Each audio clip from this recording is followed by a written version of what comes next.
नमस्कार मित्रांनो. प्रकाश गलांडे या व्हिडिओमध्ये आपलं सहर्ष स्वागत करतोय.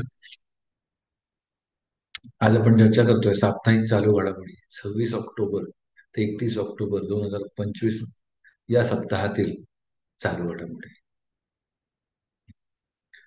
न्यायमूर्ती सूर्यकांत भारताचे 53वे मुख्य न्यायमूर्ती होतील. मुख्य न्यायमूर्ती भूषण आर गवई यांनी न्यायमूर्ती सूर्यकांत यांची आपल्या उत्तराधिकारी म्हणून शिफारस केली आहे आणि ते 23 नोव्हेंबर 2025 रोजी गवई यांच्या सेवानिवृत्तीनंतर भारताचे 53वे मुख्य न्यायमूर्ती होणार आहेत. सर्वोच्च न्यायालयातील वरिष्ठ न्यायमूर्ती असलेले न्यायमूर्ती सूर्यकांत 9 फेब्रुवारी 2027 पर्यंत सेवा देतील. त्यामुळे त्यांचा कार्यकाळ सुमारे 14 महिन्यांचा असेल. मे 2019 मध्ये सर्वोच्च न्यायालयात नियुक्त झाल्यानंतर ते हरियाणामधून या सर्वोच्च न्यायिक पदावर विराजमान होणारे पहिले व्यक्ती ठरणार आहेत. मुख्य न्यायमूर्ती गवई यांनी न्यायमूर्ती सूर्यकांत यांच्या न्यायनिष्ठा, दूरदृष्टी आणि सहानुभूतीने न्यायव्यवस्था पुढे नेण्याच्या क्षमतेवर विश्वास व्यक्त केला आहे. पूर्व तिमोर एशियन ASEAN चा 11वा सदस्य झाला. आशियातील सर्वात तरुण देश पूर्व तिमोर आता अधिकृतपणे आसियानचा 11वा सदस्य बनलाय. आसियान, ज्यामुळे राष्ट्रपती जोसे रामोस होर्टा यांचे दशकापूर्वीचे स्वप्न साकार झाले. 14 लाख लोकसंख्या आणि $2 अब्ज अर्थव्यवस्था असलेला पूर्व तिमोर 14 वर्षांच्या प्रतीक्षेनंतर या संघटनेत सामील झाला आहे, ज्यामुळे व्यापार, गुंतवणूक आणि प्रादेशिक एकात्मतेच्या नव्या संधी उपलब्ध होतील. क्वालालंपूर येथे झालेल्या आसियान शिखर परिषदेत हे सदस्यत्व औपचारिक करण्यात आले. 2002 मध्ये पोर्तुगीज राजवटी आणि इंडोनेशियाच्या अधिपत्यातून स्वतंत्र झालेल्या या तरुण लोकशाहीसाठी हा ऐतिहासिक क्षण ठरला आहे. नेत्यांनी याला सहकार्याच्या अफाट संधीसह एक प्रतिकात्मक विजय आणि नव्या सुरुवातीचे चिन्ह म्हटले आहे.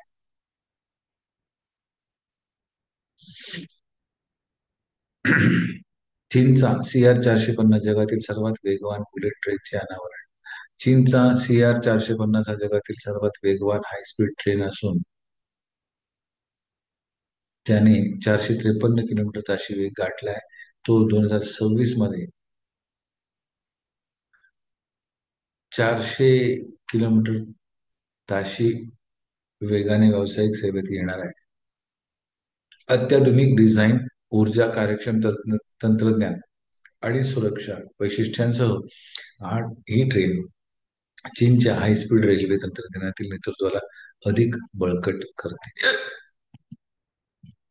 भारत 2025 मध्ये पहिल्या APAC AIG बैठकीचे आयोजन करणार आहे. भारत 28 ते 31 ऑक्टोबर 2025 दरम्यान आशिया Pacific accident investigation group APAC AIG ची बैठक आणि कार्यशाळेचे पहिल्यांदाच आयोजन करणार आहे. हे आयोजन नागरी उड्डयन मंत्रालयाच्या आधिपत्याखालील विमान अपघात तपास विभाग AAIB करत आहे. या कार्यक्रमाला सुमारे 90 आंतरराष्ट्रीय तपास अधिकारी आणि ICOचे प्रतिनिधी उपस्थित राहणार असून उद्घाटन केंद्रीय मंत्री राम मोहन नायडू यांच्या हस्ते होईल. बैठकीत विमान अपघात तपास प्रक्रिया अहवाल तयार करणारे आणि प्रादेशिक सहकार्य यावर चर्चा होईल, ज्यामुळे आशिया पॅसिफिक प्रदेशातील सुरक्षा क्षमता वाढवण्यास मदत होईल. औरंगाबाद रेल्वे स्थानकाचे नाव बदलून छत्रपती संभाजीनगर करण्यात आले आहे. औरंगाबाद रेल्वे स्थानकाचे नाव बदलून छत्रपती संभाजीनगर स्थानक करण्यात आले असून नवीन कोड CPSN देण्यात आला आहे. हे नामांतर छत्रपती संभाजी महाराजांच्या सन्मानार्थ करण्यात आले आहे. 1900 मध्ये सुरू झालेले हे स्थानक आता अजिंठा वेरूळ सारख्या पर्यटन स्थळांसाठी ओळखले जाते.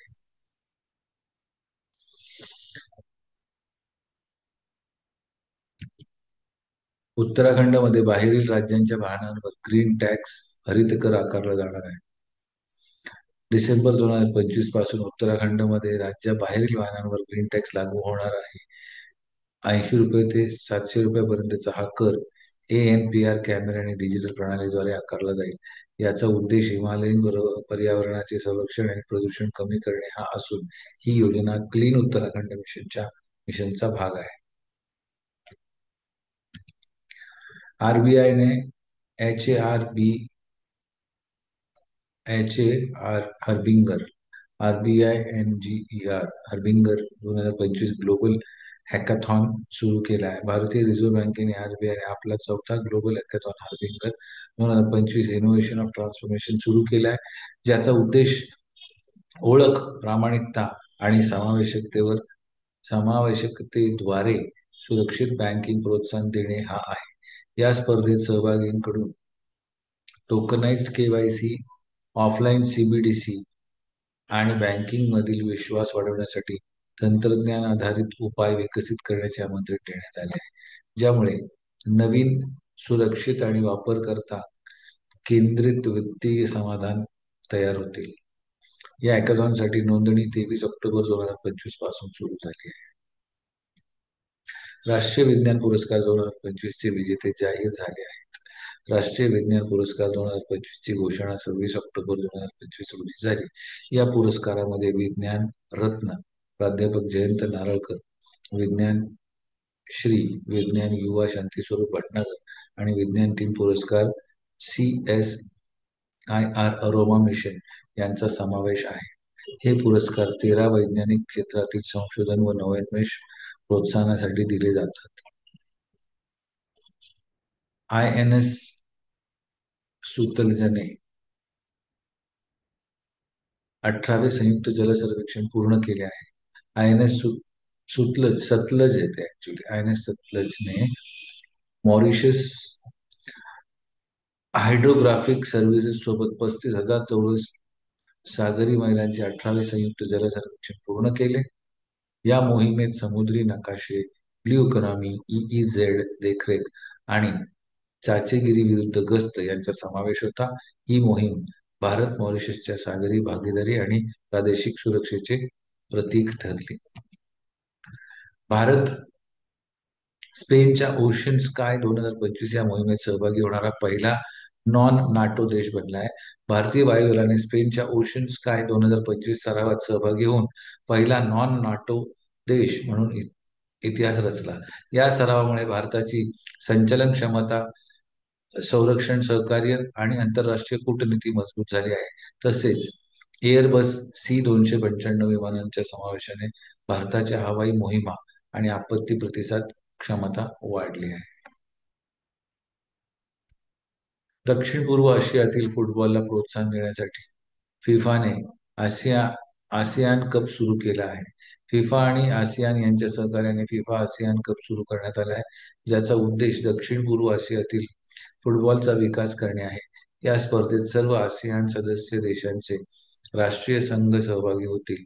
ही घोषणा क्वालालंपूर मधील 47व्या आसियान शिखर परिषदेत करण्यात आली असून याचा हेतू प्रादेशिक फुटबॉल मजबूत करणे आणि देशांना खेळाद्वारे एकत्र आणणे हा आहे. कॅबिनेटने 8व्या वेतन आयोगाबाबत काय घोषणा केली? पंतप्रधान नरेंद्र मोदी यांच्या अध्यक्षतेखालील केंद्रीय मंत्रिमंडळाने 28 ऑक्टोबर 2025 रोजी 8व्या केंद्रीय वेतन आयोगाच्या CPC संदर्भात टर्म्स ऑफ रेफरन्स TOR मंजुरी दिली आहे. या निर्णयामुळे केंद्रीय सरकारी कर्मचाऱ्यांच्या वेतन संरचनेत आणि सेवा शर्तीमध्ये सुधारणा करण्याचा मार्ग मोकळा झाला आहे. या आयोगामध्ये एक अध्यक्ष, एक अंशकालिक सदस्य आणि एक सदस्य सचिव यांचा समावेश असेल. आयोग आपले अहवाल 18 महिन्यांच्या आत सादर करेल.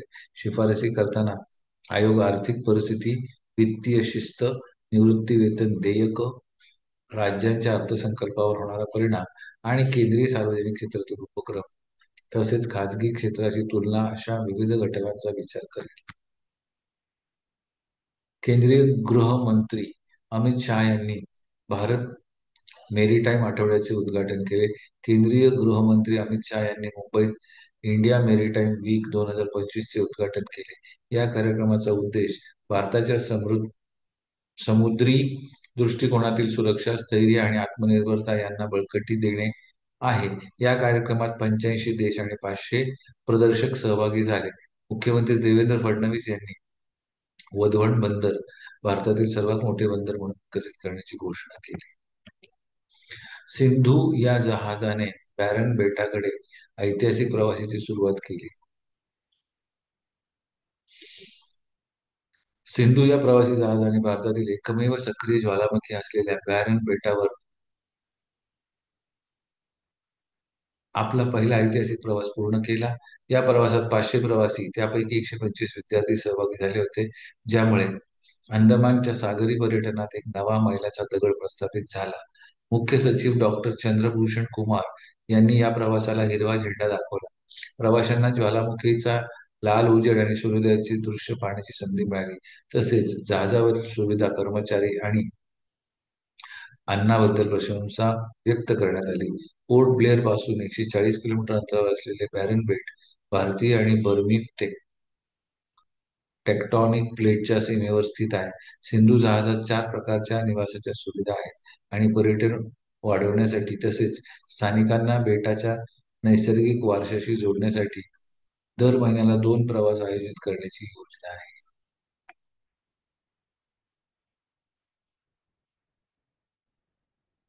पंतप्रधान नरेंद्र मोदी यांनी 2026 हे वर्ष आसियान भारत सागरी सहकार्य वर्ष म्हणून घोषित केले आहे. पंतप्रधान नरेंद्र मोदी यांनी 2026 हे वर्ष आसियान भारत सागरी सहकार्य वर्ष म्हणून घोषित केले असून आपत्ती निवारण, HADR, सागरी सुरक्षा आणि ब्ल्यू इकॉनॉमीतील वाढत्या सहकार्यावर भर दिला आहे. आसियान भारत शिखर परिषदेत बोलताना त्यांनी ऐतिहासिक नातेसंबंध, समान मूल्ये आणि भारताच्या ऍक्ट ईस्ट पॉलिसीमधील आसियानचे केंद्रस्थान यावर प्रकाश टाकला. शिक्षण, पर्यटन, विज्ञान व तंत्रज्ञान, आरोग्य, हरित ऊर्जा आणि सायबर सुरक्षा या क्षेत्रामध्ये द्विपक्षीय सहकार्य वाढवण्याचे आवाहन त्यांनी केले आहे. ही भागीदारी जागतिक स्थैर्य आणि विकासाचा पाया मानली जात असून डिजिटल समावेशन आणि मजबूत पुरवठा साखळीसाठी दोन्ही बाजूंच्या संयुक्त प्रयत्नांचे प्रतीक आहे. भारताने आशियाई युथ गेम्समध्ये कबड्डीत सुवर्ण पदक जिंकले. बहारीनमधील 2025 आशियाई युथ गेम्समध्ये भारताने कबड्डीत सुवर्ण पदक जिंकले, जिथे अंडर 18 मुलं आणि मुलींच्या दोन्ही संघाने हारले नाहीत. मुलींच्या संघाने इराणला 75-21 ने पराभूत केले, ज्याचे नेतृत्व रीडर नेहा पटेल आणि डिफेंडर रिया सिंग यांनी केले. तर मुलांनी इराणवर तंग 35-32 ने विजय मिळवला. या विजयांनी युवा कबड्डीत भारताचे वर्चस्व पुन्हा सिद्ध केले आणि खेळांमध्ये देशाच्या पदक टॅलीला बळकटी दिली. डी गुकेशक आणि दिव्या देशमुख यांनी युरोपियन क्लब कपमध्ये डबल सुवर्ण जिंकले. युरोपियन शतरंज क्लब कप मध्ये डबल सुवर्ण पटकावले. भारताचे गुकेश आणि दिव्या देशमुख यांनी 2025 मध्ये रॉड्स, ग्रीस येथे झालेल्या युरोपियन क्लब कपमध्ये शानदार कामगिरी केली आणि प्रत्येकाने स्वतंत्र सुवर्ण पदक जिंकले. गुकेशने टॉप ऑर्डरवर सुवर्ण पटकावले, ज्यामुळे त्यांचा संघ सुपर चेस विजेते बनला आणि गोव्यात होणाऱ्या शतरंज वर्ल्ड कपच्या आधी जोरदार कमबॅक ठरला. महिला विभागात दिव्या देशमुखने दुसऱ्या ऑर्डरवर सुवर्ण जिंकले, ज्यामुळे circle HX D Monte Carlo संघाने टीम टायटल जिंकला. उत्तर प्रदेशला 76वा जिल्हा मिळणार, नाव ठेवलं जाणार कल्याण सिंग नगर. उत्तर प्रदेशात 76वा जिल्हा कल्याण सिंग नगर. उत्तर प्रदेश सरकारने माजी मुख्यमंत्री कल्याण सिंग यांच्या सन्मानार्थ 76वा जिल्हा कल्याण सिंग नगर स्थापन करण्याची घोषणा केली. हा जिल्हा आतुर्ली आणि गंगिरी अलीगड तसेच डिबाई बुलंदशहर तालुक्यापासून तयार केला जाणार आहे आणि या निर्णयाचा उद्देश माजी नेत्यांना सन्मान करण्यासोबत प्रशासनिक कार्यक्षमता सुधारण्याचा आहे. कल्याण सिंग हे भाजपचे महत्वाचे नेते व आतुर्लीचे अनेक वेळा आमदार होते आणि त्यांनी शासन, विकास तसेच राम जन्मभूमी चळवळीतील त्यांच्या भूमिकेसाठी ओळख प्राप्त केली होती. उत्तर प्रदेशचा शेवटचा नवीन जिल्हा संभल 2011 होता. सध्या भारतात 28 राज्य आणि 8 केंद्रशासित प्रदेशांमध्ये एकूण 797 जिल्हे आहेत. 20वा ईस्ट एशिया समिट क्वालालंपूर घोषणा स्वीकारली. 20वा ईस्ट एशिया समिट क्वालालंपूर घोषणा स्वीकारली, ज्यात या क्षेत्रातील शांतता आणि स्थैर्य राखण्यासाठी प्रतिबद्धता पुन्हा व्यक्त करण्यात आली. घोषणेत सहभागी देशांमधील मजबूत भागीदारीचे महत्त्व अधोरेखित केले आहे. धोरणात्मक विश्वास, पारदर्शक आणि जबाबदार वर्तन वाढवण्याचे आवाहन केले आहे. तसेच क्षेत्रीय विकास, सुरक्षा धोरणे आणि आपत्ती व्यवस्थापन आणि बदलत्या क्षेत्रीय संरचनेवर चर्चा करण्यासाठी माहितीचे आदान प्रदान करण्यावर भर दिला आहे. एमडीएल आणि स्वान डिफेन्सने नौदलासाठी लँडिंग प्लॅटफॉर्म डॉक बांधण्यासाठी करार केला. Mazagon Mazagon dock ship builders एमडीएलने स्वान डिफेन्स आणि हेवी इंडस्ट्रीज लिमिटेड एसडीएचआय सोबत विशेष टीमिंग एग्रीमेंट स्वाक्षरी केली आहे, ज्याद्वारे भारतीय नौदलासाठी लँडिंग प्लॅटफॉर्म डॉक डिझाईन आणि बांधकामावर सहयोग करण्यात येणार आहे. ही करारपत्रे 2025 मध्ये मुंबईत झालेल्या इंडिया मॅरीटाईम वीक दरम्यान स्वाक्षरी करण्यात आली. डिफेन्स ॲक्विजिशन काउन्सिलने नुकतीच एलपीडीज खरेदी करण्यास मंजुरी दिली आहे. ही क्षमता, शक्ती, प्रक्षेपण, अम्बिफियस ऑपरेशन्स आणि मानवतावादी मोहिमेसाठी महत्वाची आहे आणि याचा अंदाजे खर्च 33,000 कोटी इतका आहे. एमडीएलने भारतातील प्रमुख संरक्षण जहाज बांधणी कारखाना